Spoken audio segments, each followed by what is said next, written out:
स्वागत है आप सभी का पीएससी अड्डा में। और दोस्तों उम्मीद करता हूँ कि आप सभी स्वस्थ होंगे, मस्त होंगे। तो दोस्तों आज हमारा जो टॉपिक है वो है जीव विज्ञान की प्रश्नोत्तरी का, यानी कि बायोलॉजी के क्विज का आज का अपना टॉपिक है। और इसमें मैं आपके लिए एक ऐसे प्रश्नों की श्रृंखला या एक से ऐसे प्रश्नों का पूरा पेपर तैयार करके लाया हूं जो पिछली एग्जाम्स में पूछे गए हैं और अगली जो एग्जाम्स आने वाली हैं ऑल कॉम्पिटिटिव एग्जाम्स उनमें पूछे जाने की संभावना बहुत ज्यादा है। और आज का हमारा जो पेपर है वो बेस्ड है मानव शरीर की जो रचना होती है, ह्यूमन सिस्टम जो होता है, ह्यूमन एटोनॉमी जो होती है, उसके ऊपर, उसके प्रश्नों के ऊपर चर्चा करेंगे। और दोस्तों उसका जो जवाब अगर आपको पता है तो आपको कमेंट करके जरूर बताना है। उसके लिए आपको 10 सेकंड का समय मिलेगा प्रश्न पढ़ने के बाद में। तो दोस्तों ऐसे ऐसे प्रश्न जो हैं आपको डेली बेसिस पर दिए जाएंगे। डेली बेसिस पे आपको इसी चैनल पर, पीएससी अड्डा के यूट्यूब चैनल पर ऐसे प्रश्न मिलेंगे। तो दोस्तों इसके लिए कुछ नहीं, आपको पीएससी अड्डा का यूट्यूब चैनल सब्सक्राइब करना है और बेल आइकन को ऑल पर सेट करना है।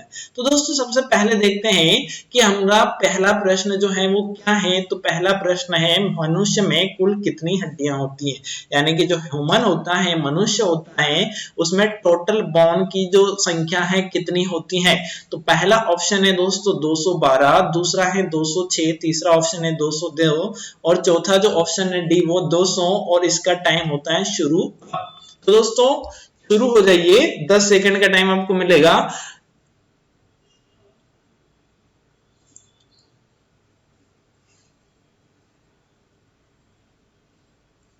हाँ तो दोस्तों आपके 10 सेकंड पूरे होने वाले हैं और इसका जो सही आंसर है वो है दोस्तों 206 बोन जो होती हैं ह्यूमन के अंदर होती हैं। टोटल 206 बोन जो होती हैं ह्यूमन के अंदर होती हैं। और दोस्तों वो किस प्रकार से होती हैं थोड़ी सी उसके ऊपर चर्चा करते हैं। कि अब बात करते हैं कि जो खोपड़ी होती है, जो स्कल होता है, यानी कि जिसमें चेहरा, कान और कपाल तीनों आ जाते हैं, उसमें टोटल 29 बोन होती हैं। अगर दोनों पसलियों की बात करें तो 12 जोड़ी पसली यानी कि 24 पसलियां और एक पसली जो होती है, एक जो हड्डी होती है जिसके ऊपर पसलियां जुड़ी होती हैं, 25 बोन वो होती हैं। और दोनों हाथों में मिलकर देखें तो 64 बोन होती हैं। दोनों पैरों में अगर देखें तो 62 बोन होती हैं। और रीढ़ की हड्डी में अगर देखा जाए दोस्तों तो 26 बोन होती हैं। तो इस प्रकार से टोटल 206 हड्डियां हमारे शरीर में होती हैं। तो ये रहा सही आंसर कि 206, अगर जिसने सही आंसर दिया है उसका बिल्कुल सही जवाब है। और दोस्तों ये वाला जो क्वेश्चन है बहुत सारे एग्जाम्स में बहुत बार पूछा गया है। अब देखते हैं दोस्तों अपने अगले क्वेश्चन के बारे में। नवजात शिशु यानी कि छोटे बच्चे जो होते हैं, जो बेबी होते हैं, उनमें हड्डियों की संख्या लगभग कितनी होती है। तो इसका जो पहला ऑप्शन है वो है 200, दूसरा ऑप्शन है 206, तीसरा ऑप्शन है 300, चौथा ऑप्शन है 350। तो दोस्तों आपका टाइम शुरू होता है अब। तो दोस्तों आपके 10 सेकंड पूरे हो चुके हैं और आपका जो जवाब है आ चुका है। तो दोस्तों उम्मीद करता हूं कि आपने सही आंसर दिया होगा। तो इसका आंसर है दोस्तों सी, यानी कि जो छोटे बच्चे हैं होते हैं उनमें 300 बोन होती हैं, यानी कि 300 हड्डियां होती हैं। और आगे चलकर वो आपस में क्या हो जाती हैं, मर्ज हो जाती हैं, जुड़ जाती हैं। और जुड़ने के बाद वो 206 रह जाती है। जब बच्चा बड़ा हो जाता है तो दोस्तों जो छोटा बच्चा रहता है तो उसमें टोटल हड्डियों की संख्या 300 रहती है। जब छोटा बच्चा होता है तो उसको उठाने में भी थोड़ी परेशानी होती है क्योंकि उसमें छोटी छोटी हड्डियां होती हैं। तो उसका जो शरीर है पूर्ण रूप से आकार नहीं ले पाता है, इसलिए उसमें 300 बोन रहती है। तो दोस्तों उम्मीद करता हूं कि आपको इसका आंसर भी पता होगा। दोस्तों अब देखते हैं अपने अगले क्वेश्चन के बारे में कि मनुष्य की जो खोपड़ी होती है उसमें अस्थियों की संख्या कितनी होती है। जो स्कल होता है दोस्तों, जो कपाल होता है, उसमें हड्डियों की संख्या पूछी है यहाँ पर। तो कपाल जो होता है जिससे अपना मस्तिष्क सुरक्षित रहता है, उसमें हड्डियों की संख्या कितनी है। पहला ऑप्शन है 8, दूसरा है 30, तीसरा ऑप्शन है 10 और चौथा ऑप्शन है 12। तो उम्मीद करता हूं दोस्तों कि इसका आंसर आपको पता होगा। तो आपका समय जो है शुरू हुआ है अब। 10, 9, 8, 7, 6, 5, 4, 3, 2, 1, यानी कि आपका समय समाप्त हो। और दोस्तों इसका आंसर है 8, बिल्कुल राइट आंसर है दोस्तों आपका। और 8 जो है कपाल में हड्डियों की संख्या होती है। एक होती है फ्रंटियल बोन जो आगे माथे की तरफ होती है दोस्तों इस तरफ, एक पीछे की तरफ होती हैं, दो साइड में होती हैं। इस प्रकार से ये कितनी हो गई, 4 हड्डियां हो जाती हैं। दो जो हड्डियां होती हैं इसके नीचे होती हैं, एक इस तरफ एक इस तरफ, इस प्रकार से 6 हो जाती हैं। और दो जो हड्डियां होती हैं बीच में होती हैं। इस प्रकार से टोटल अगर बात की जाए तो 8 हड्डियां इंसान की खोपड़ी में होती हैं, जिससे अपना जो मस्तिष्क होता है वो घिरा रहता है। और ये क्वेश्चन भी पूछा जाता है कि मानव कपाल में, मानव खोपड़ी में हड्डी की संख्या कितनी होती है, तो टोटल 8 बोन मानव खोपड़ी में होती है। दोस्तों आपका अगला प्रश्न ये रहा कि मानव शरीर के किस अंग की हड्डी जो होती है सबसे लंबी होती है, यानी कि मानव शरीर की ऐसी कौन सी हड्डी है जो सबसे लंबी होती है, कहां पर पाई जाती है। ऑप्शन ए है मेरुदंड, ऑप्शन बी है जांग, ऑप्शन सी है रिब केज और ऑप्शन डी है भुजा। यानी कि मेरुदंड का इसे कशेरुक दंड भी कहते हैं, जांग यानी कि पैर, और रिब केज यानी कि पसलियां, और भुजा यानी कि हाथ। तो दोस्तों उम्मीद करता हूं कि 10 सेकंड में आपको इसका आंसर मिल जाएगा, आपका आंसर आने की उम्मीद है। तो आपका समय शुरू हो चुका है, 5 सेकंड बचे हैं और उम्मीद करता हूं कि आपने सही आंसर दिया होगा। तो दोस्तों इसकी जो सही आंसर है वो है जांग, यानी कि अपनी जो जांग होती है उसमें सबसे बड़ी हड्डी होती है शरीर की, जिसे फीमर नाम से जाना जाता है, और इसमें अस्थि मज्जा भी पाया जाता है। और शरीर की सबसे लंबी जो अस्थि है, सबसे लंबी हड्डी है यही है। दोस्तों अब देखते हैं इसके बाद आगे कि अगला क्वेश्चन क्या है। तो क्वेश्चन पूछा है दोस्तों, मनुष्य में पाचन की जो क्रिया है कहां से प्रारंभ होती है। ऑप्शन ए है दोस्तों मलाशय, ऑप्शन बी है आमाशय, ऑप्शन सी है मुख, ऑप्शन डी है पक्काशय। तो दोस्तों इसका आंसर भी 10 सेकंड में मिल जाना चाहिए। तो आपका समय शुरू हो गया है और आपके जवाब आना भी शुरू हो गए हैं। पहला ऑप्शन मलाशय, दूसरा आमाशय, तीसरा मुख, चौथा है डी पक्काशय। तो दोस्तों इसका जो सही आंसर है वो है मुख, क्योंकि जो पाचन की क्रियाएं हमारे मुख से ही शुरू हो जाती है। और दोस्तों मुख में हमारी जो लार ग्रंथि होती है वो 2 प्रकार के जो एंजाइम है उनका स्त्रावण करती हैं, जो एक होता है टाइलिन और दूसरा होता है लाइसोजाइम। तो दोस्तों जो टाइलिन होता है वो क्या करता है कि जो शर्करा होती है, जो स्टार्च होता है उसका पाचन कर देता है और स्टार्च को माल्टोज में ये कन्वर्ट कर देता है। तो यहीं से जो भोजन है उसका पाचन शुरू हो जाता है। ये पॉलीकार्बोनेट होता है और ये जो होता है,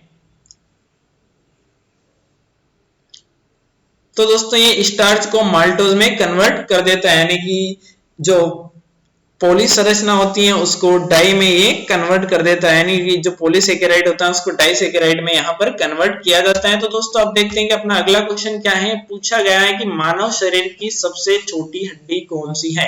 तो दोस्तों ये काफी एग्जाम्स में क्वेश्चन पूछा गया है, काफी इंपोर्टेंट क्वेश्चन है दोस्तों। और इसका ऑप्शन ए है नाखून, बी है जबड़े की जिसे मैंडिबुलर कहा जाता है, जबड़े की हड्डी को क्या कहा जाता है, मैंडिबुलर, और नाखून की जो हड्डी है उसको क्या नाम दिया जाता है आपको पता होगा, स्टेपिस। दोस्तों कान की हड्डी होती है और नाक की जो हड्डी आती है उसको वूमर भी कहा जाता है, नेसल, और जो एक नेजल होती है नाक की हड्डी। तो इस प्रकार से पूछा है कि कौन सी हड्डी जो है सबसे छोटी हड्डी होती है। और आपका समय शुरू हुआ अब। तो दोस्तों 10 सेकंड में आपको आंसर देना है इसका, और 10, 9, 8, 7, 6, 5, 4, 3, 2, 1। और दोस्तों आपका समय हुआ समाप्त। तो दोस्तों इसका जो सही आंसर है वो है स्टेपिस, यानी कि जो कान की हड्डी होती है वो सबसे छोटी होती है। और आपको बता देता हूं कि जो हमारे कान होते हैं उसमें एक कान में 3 हड्डियां होती हैं, तो दोनों कानों में मिलाकर 6 हड्डियां होती हैं। और उसके नाम क्या है, सबसे छोटी जो हड्डी होती है स्टेपिस होती है। उसके बाद जो हड्डी होती है वो होती है इनकस, और तीसरी जो हड्डी होती है मिलियस। तो 3 हड्डियों से मिलकर हमारे कान का जो आंतरिक भाग होता है वो बना होता है। और सबसे शरीर की सबसे जो छोटी हड्डी होती है कान में होती है और जिसको स्टेपिस के नाम से जानते हैं। तो दोस्तों अगला क्वेश्चन है, टिबिया नामक हड्डी कहां पर पाई जाती है। तो दोस्तों आज हमारे जो क्वेश्चन है, ज्यादातर क्वेश्चन जो है हड्डियों से यानी कि स्केलेटल सिस्टम से रिलेटेड यानी कि कंकाल तंत्र से पूछे गए हैं। तो अगले क्विज में अगले कुछ टॉपिक से अपने क्वेश्चन होंगे। तो पूछा गया है कि टिबिया नामक हड्डी कहां पर पाई जाती है। ऑप्शन ए खोपड़ी में, ऑप्शन बी टांग में, ऑप्शन सी भुजा में, और ऑप्शन डी मुंह में। तो दोस्तों आपका टाइम शुरू होता है अब। दोस्तों 10 सेकंड में आपको आंसर देना है। 10, 9, 8, 7, 6, 5, 4 3 2 1। और दोस्तों आपका टाइम हुआ समाप्त। तो इसके बाद मैं बताता हूं कि इसका जो सही आंसर है दोस्तों, टांग होती है हमारी, जो टांग होती है, हमारा जो पैर होता है, उसमें टिबिया नामक हड्डी होती है। दोस्तों मैं बता देता हूं कि शरीर की सबसे लंबी हड्डी ये होती है, जिसे फीमर के नाम से जाना जाता है। और यहाँ पर जो एक हड्डी होती है, हमारे जो घुटना होता है उसमें, उसको पटेला कहा जाता है। और उसके नीचे का जो पैर होता है उसमें दो हड्डियां होती है, एक होती है टिबिया और दूसरी जो होती है उसको कहा जाता है फेबुला। तो दोस्तों दो हड्डियां होती हैं इससे नीचे भाग, और यहाँ पर जो होती हैं वो होती है जो टार्सल, और फिर जो यहाँ पर होती है मेटाटार्सल। तो इस प्रकार से जो टिबिया हड्डी है वो कहाँ पर पाई जाती है, हमारी टांग में, हमारे पैर में ये हड्डी पाई जाती है। उसके बाद देखते हैं दोस्तों अगला क्वेश्चन क्या है। तो अगला क्वेश्चन पूछा गया है कि मनुष्य के जीवन काल में कितने दांत जो हैं 2 बार विकसित होते हैं। दोस्तों बहुत ही इंपॉर्टेंट क्वेश्चन है, सारे क्वेश्चन एग्जाम में पूछे गए हैं। ऑप्शन ए है 4 दांत, ऑप्शन बी है 12 दांत, ऑप्शन सी है 20 दांत, ऑप्शन डी है 28 दांत। तो उम्मीद करता हूं दोस्तों इसका आंसर आपको पता होगा। आपका टाइम स्टार्ट होने वाला है अब। तो दोस्तों 10 सेकेंड में आपको आंसर देना है। तो आपका टाइम शुरू हो गया। 10 9 8 7 6 5 4 3 2 1। और दोस्तों आपका टाइम समाप्त हो। और दोस्तों आपको पता होगा कि जो 20 दांत होते हैं वो डबल आते हैं। बच्चों में जो दांत की संख्या होती है 20 होती है, और उन्हें दूध के दांत कहा जाता है। और इन दांत में अगर देखा जाए तो 2 दांत आगे के होते हैं जिनको कृतंक या इंसीजर कहा जाता है। फिर जो होते हैं जो रदनक दांत जिन्हें कहा जाता है वो होते हैं, और इनको क्रीनियन कहा जाता है। उसके बाद प्रीमोलर और मोलर टाइप के, यानी कि 4 प्रकार के जो होते हैं दांत होते हैं। और बच्चों में जो होते हैं इंसीजर जो होते हैं उनकी संख्या होती है कि 4 नीचे होते हैं, 4 ऊपर होते हैं, यानी कि 8 दांत ये होते हैं। रदनक की बात की जाए तो 4 दांत ये होते हैं, यानी कि बच्चों में 12 दांत तो ये हो गए।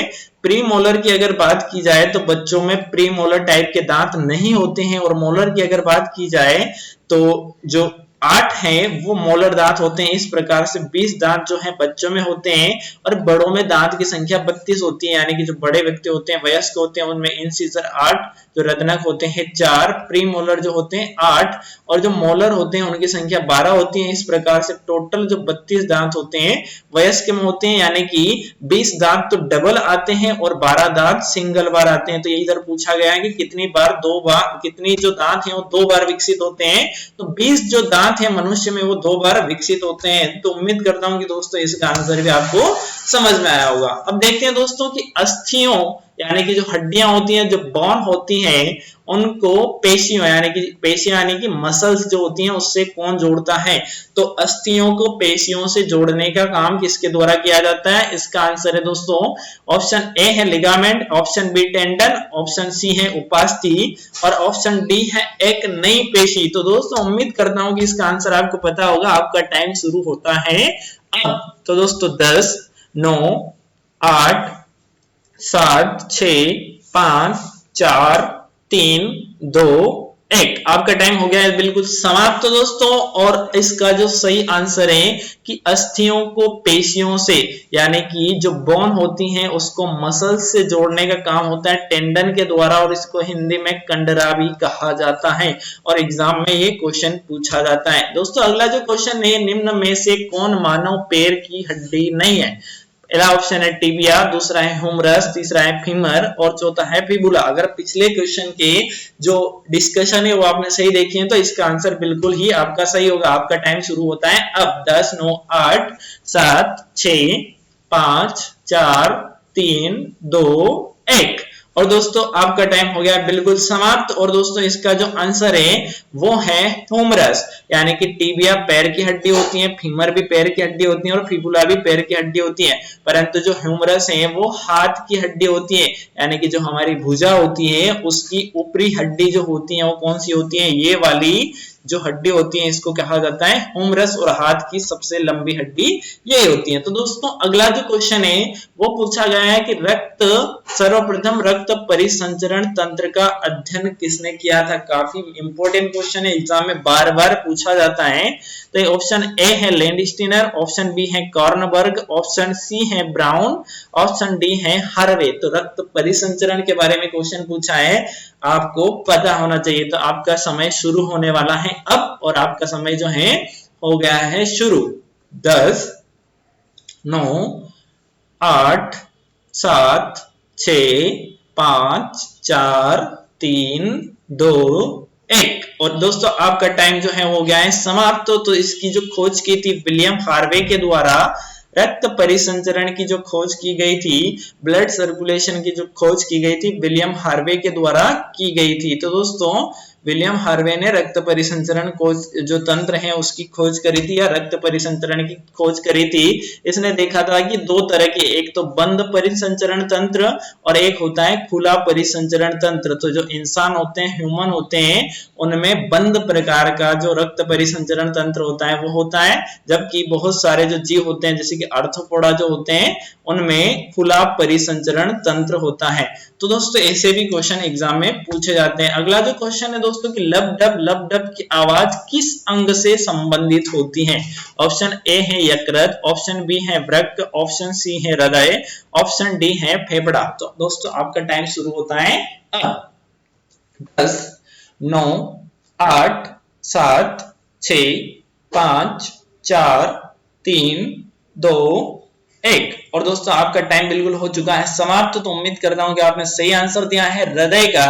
जब हृदय को स्टेथोस्कोप के द्वारा सुना जाता है तो उसमें से लब डब की आवाज आती है, क्योंकि वो जो धड़कता है तो उसमें क्या होता है, एक बार संकुचन होता है, यानी कि एक बार सिकुड़ेगा और एक बार क्या होगा, वो फैलेगा। तो जब वो सिकुड़ता है तो कैसी आवाज आती है, लब की आवाज आती है, और जब वो फैलता है तो डब की आवाज आती है।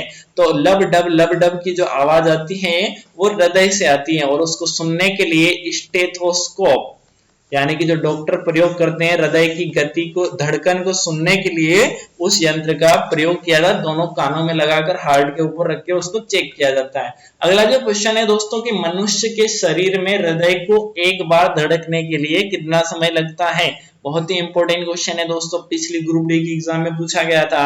तो इसमें ऑप्शन ए है 1 सेकेंड, ऑप्शन बी है 1 मिनट, ऑप्शन सी है 1.5 सेकेंड, और ऑप्शन डी है 0.8 सेकेंड। तो दोस्तों उम्मीद करता हूं कि इसका आंसर भी आप निकाल लेंगे। इसका जो समय है शुरू होता है अब। तो 10 सेकेंड का टाइम मिल रहा है दोस्तों आपको। 10 सेकेंड में इसका आंसर मिलना चाहिए। कमेंट में, लाइव चैट में आप इसका आंसर दे सकते हैं। तो दोस्तों आपका समय बेहद जल्दी समाप्त होने वाला है, और आपका समय हो गया है समाप्त। तो दोस्तों आप लोगों ने सुना होगा कि मनुष्य का हृदय 1 मिनट में 72 बार यानी कि 60 सेकेंड में कितनी बार धड़कता है, 72 बार। और 1 सेकेंड में पूछा है तो 72 अपॉन एक बार धड़कने में कितना टाइम लेता है, यानी कि 60 अपॉन 72। तो ऐसा जो ऑप्शन है अपने को एक ही मिला है कि 0.8, 1 सेकेंड से भी कम का टाइम लगता है। तो 0.8 सेकेंड का समय लगता है। जो अनुमानित समय फिक्स 0.8 में ही थोड़ा सा ऊपर होता है, पर ये आंसर जो है सही होगा, और ये क्वेश्चन भी एग्जाम में पूछा हुआ है। उसके अलावा अगला क्वेश्चन देखते हैं दोस्तों, जो स्वस्थ मनुष्य होता है उसका रक्तचाप कैसा होता है, या कितना होता है, कितने से कितने के बीच में होता है। तो ऑप्शन ए है 120 से 80 mm, ऑप्शन बी है 201 से 110 mm, ऑप्शन सी है 90 व 60 mm, ऑप्शन डी जो है 85 से 55 mm। तो दोस्तों इसका जो आंसर है मिलना चाहिए 10 सेकंड में। आपका टाइम शुरू होता है 10 9 8 7 6 5 4 3 2 1। Your time is close. तो दोस्तों आपका जो टाइम है वो समाप्त हो चुका है, और इसका जो आंसर होता है 120 mm, वो 80 mm। जो मैक्सिमम होता है 120 होना चाहिए, और जो मिनिमम होता है वो 80 होना चाहिए। इसके बीच में ये जो रक्तचाप होता है ह्यूमन का वो होना चाहिए। तो दोस्तों ए ऑप्शन जो है वो बिल्कुल सही आंसर है। और दोस्तों देखते हैं अगला क्वेश्चन क्या है। तो एक वयस्क में रक्त का औसत आयतन कितना होता है, यानी कि एक वयस्क जो होता है उसमें रक्त की मात्रा कितनी होती है एक वयस्क के है शरीर में, तो दोस्तों इसमें ऑप्शन ए है 3 से 4 लीटर, बी है 4 से 5 लीटर, सी है 5 से 6 लीटर और डी है 6 से 7 लीटर। तो इसमें से कौन सा आंसर आपका सही होगा? तो ये मिला आपको टाइम 10 सेकंड का। 10 सेकंड में आपको आंसर कमेंट में जरूर करना है। तो दोस्तों 10, 9, 8, 7, 6, 5, 4, 3, 2, 1 और आपका टाइम हो गया दोस्तों समाप्त। और इसमें जो क्वेश्चन का आंसर सही आंसर है वो है 5 से 6 लीटर। एक जो वयस्क व्यक्ति होता है उसमें जो रक्त की मात्रा होती है, रक्त का जो आयतन होता है 5 से 6 लीटर होना चाहिए, यही सही होता है और यही एग्जाम में सही माना जाता है। उसके बाद दोस्तों पूछा है कि मानव रक्त का या मानव रुधिर का, मानव ह्यूमन ब्लड का जो पीएच होता है, potential of hydrogen plus ion कितना होता है? Option A 7.2, option B 7.8, option C 6.6, option D 7.4। तो आपका टाइम शुरू होने वाला है अब। तो दोस्तों योर टाइम इज स्टार्ट। 10, 9, 8, 7, 6, 5, 4, 3, 2, 1। और दोस्तों उम्मीद करता हूं कि इसका आंसर भी आपने सही दिया होगा, क्योंकि ये क्वेश्चन भी बहुत सारे एग्जाम में पूछा गया है और इसका जो आंसर होता है सही होता है 7.4, यानी कि रक्त का जो पीएच होता है 7.4 होता है। और दोस्तों ये एग्जाम में पूछा गया है ग्रुप डी, एमपी पुलिस और व्यापम की जो अदर एग्जाम्स होती हैं, एमपीपीएससी में भी ये क्वेश्चन पूछा जाता है। अब देखते हैं दोस्तों अगला क्वेश्चन है, मानव शरीर में रुधिर बैंक यानी कि रक्त बैंक का कार्य कौन करता है? ऑप्शन ए तिल्ली, ऑप्शन बी फेफड़ा, ऑप्शन सी हृदय, ऑप्शन डी यकृत। तो कौन सा जो अंग है वो रक्त बैंक का कार्य करता है? दोस्तों मैं बता देता हूं कि तिल्ली को प्लीहा भी कहा जाता है। और आपका समय शुरू होता है अब। 10 सेकेंड में आपको आंसर देना है कि रक्त बैंक का कार्य कौन करता है। 10, 9, 8, 7, 6, 5, 4, 3, 2, 1 और दोस्तों आपका समय हो गया है समाप्त। तो उम्मीद करता हूं कि जो तिल्ली होती है, जिसे प्लीहा कहा जाता है दोस्तों, उसे ही क्या कहते हैं? मानव का रक्त बैंक। बैंक का अर्थ होता है जहां पर जो चीजें होती हैं वो स्टोर होती हैं, भंडारित होती हैं। और रक्त का भंडारण कहां पर होता है? प्लीहा में होता है।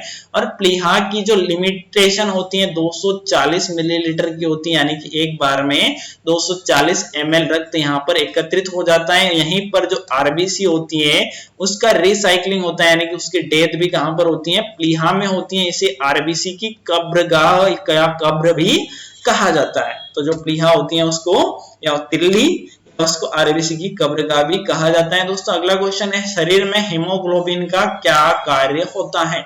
जो हीमोग्लोबिन होता है शरीर में क्या कार्य करता है? ऑप्शन ए ऑक्सीजन का परिवहन, ऑप्शन बी जीवाणुओं का नाश, ऑप्शन सी रक्त की अल्पता यानी कि रक्त कमी जो हो जाती है उसका निवारण करना, ऑप्शन डी है लोहे का उपयोजन करना। तो उम्मीद करता हूं कि इसका आंसर भी आपको पता होगा। आपका टाइम शुरू होने वाला है अब। तो दोस्तों 10 सेकंड में इसका आंसर देना है आपको और आपके 10 सेकंड शुरू हो चुके हैं। तो option A, B, C, D में से कौन सा सही होगा? जल्दी से बताइए, आपका समय हो गया है समाप्त। तो दोस्तों इसका जो कार्य होता है ऑक्सीजन का परिवहन करने का काम में होता है हीमोग्लोबिन का। और आरबीसी का प्रमुख घटक के रूप में जो हीमोग्लोबिन होता है वो कार्य करता है। और हीमोग्लोबिन जो होता है ऑक्सीजन के साथ में मिलकर, O2 के साथ मिलकर ऑक्सी हीमोग्लोबिन बनाता है। ऑक्सी हीमोग्लोबिन ये बनाता है और ये कोशिका तक जाता है और ऑक्सीजन को कोशिका तक यानी कि जो फेफड़े होते हैं वहां से कोशिका तक पहुंचाने का काम कौन करता है? हीमोग्लोबिन करता है, जो आरबीसी के द्वारा होता है। और तो इसका जो सही आंसर हो जाएगा ऑक्सीजन का परिवहन के रूप में कार्य करता है। अगला क्वेश्चन पूछा गया, निम्न में से लाल रक्त जो कणिकाएं होती हैं उनका जीवन काल कितना होता है? 120 दिन, 150 दिन, 180 दिन या 190 दिन। तो दोस्तों उम्मीद करता हूं कि इसका आंसर भी आपको पता होगा। आपका टाइम शुरू होता है अब। 120 दिन सही है, 150 दिन सही है या 180 दिन या 190 दिन? तो आपको पता होना चाहिए क्योंकि सारे क्वेश्चन जो है एग्जाम में पूछे हुए हैं। तो दोस्तों इसका जो सही आंसर है वो है 120 दिन, यानी कि 20 से 120 दिन का जो टाइम होता है आरबीसी का जीवन काल कहलाता है। 120 दिन में रिसाइकिल हो जाती है। इसी प्रकार से डब्ल्यूबीसी का और जो प्लेटलेट्स होती हैं उनका भी जीवन काल पूछते हैं। तो डब्ल्यूबीसी का जो जीवन काल होता है दोस्तों वो होता है 2 से 4 दिन। वो कितना होता है? 2 से 4 दिन। और जबकि प्लेटलेट्स या जो बिंबाणु होते हैं उनका जो जीवन काल होता है मैक्सिमम 7 दिन या 2 से 6 दिन भी कभी कभी ऑप्शन में अपने को देखने को मिलता है। 1 सप्ताह उनका जीवन काल होता है। अगला क्वेश्चन पूछा गया है आरबीसी का उत्पादन निम्न में से कहां पर होता है? किसके द्वारा आरबीसी का उत्पादन होता है? ए यकृत, बी हार्मोन, सी अस्थि मज्जा, डी हृदय। तो दोस्तों उम्मीद करता हूं इसका आंसर भी आपको पता होगा। आपका टाइम शुरू हो गया है 10 सेकेंड का। 7 सेकेंड बचे हैं, 6 second, 5 second, 4 second, 3 second, 2 second, 1 second और आपका टाइम हो गया समाप्त। और दोस्तों पता होना चाहिए कि जो अस्थि मज्जा है वहां पर क्या होता है? आरबीसी का उत्पादन होता है। और अस्थि मज्जा किसे कहते हैं? जैसे कि एक बोन होती है, लगभग ऐसी अपने को बोन दिखाई देती है और इसके बीच में जो गैप होती हैं, जो गुहा होती है उसके अंदर अस्थि मज्जा होती है। और वहीं पर जो आरबीसी होती है, रेड ब्लड सेल्स जिन्हें कहते हैं, लाल रक्त कणिकाएं, उनका उत्पादन होता है।